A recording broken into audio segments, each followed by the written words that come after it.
I'm Trevor Toland, owner of River Oak Ranch in Macomb, Illinois.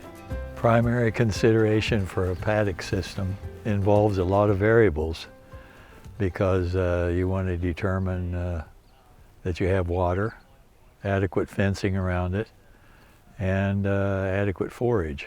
So the paddock could be about any size to accommodate all three of those, and also graze the amount of cattle that you want to graze there.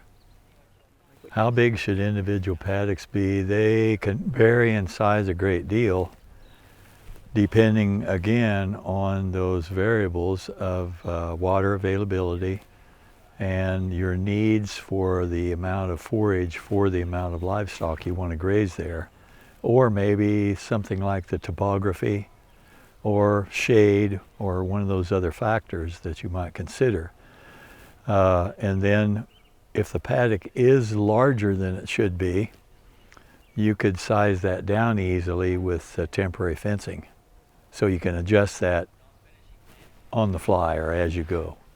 In cattle grazing, I always say you should not graze more than 5 days because that's when cattle begin to graze regrowth.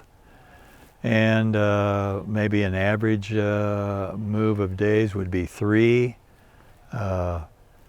if the conditions are right. And what I mean by that is if conditions were too wet, you would not want the cattle to remain in there for the highest number of days. You'd want them to move quickly so that they wouldn't damage by pugging up or damaging the soil or the species that was left there. Okay, how would I determine that a system was really a management intensive grazing system? I think, gosh, again, that's a lot of variables where the operator determines that, because if he's intense in management and he has enough paddocks for a system, which would be, I think, a minimum of 8, for example, then he really determines the intensity by how much time he spends in observation, how much time he spends in planning, how much time he spends in record keeping so that he knows going forward or long term what he might expect. Anything short of that is not very management intensive. How do you know if it's time to move the herd? Usually it's going to be determined by the way the forage looks. And of course a standard rule of thumb is that you would remove half of the forage that is present when you turn in. So if you turn in at 8 inches, you'd go down to 4 inches, which really is the minimum height. 4 to 6 inches is the minimum in any circumstance.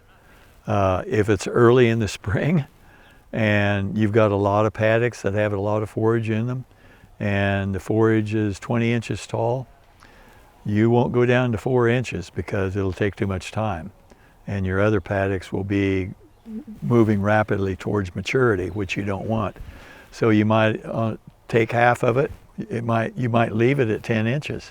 The brick score at different times of the day, in other words, the amount of sugar that comes up in the plant and is available for harvest or available for grazing, varies quite a bit between morning, afternoon, and night.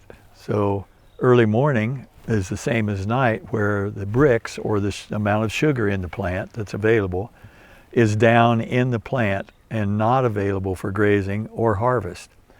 Mid-afternoon, or after lunch at least, the brick score, the amount of sugar available, is high, which is what you want, because it's going to move up in the plant during photosynthesis from the sun. If it's a cloudy day, it's not going to make a lot of difference. But if it's a sunny day, which you'd probably want for like harvesting alfalfa or turning into a real lush pasture like a lot of red clover, you'd want to do that after lunch instead of in the morning, especially if there's dew on.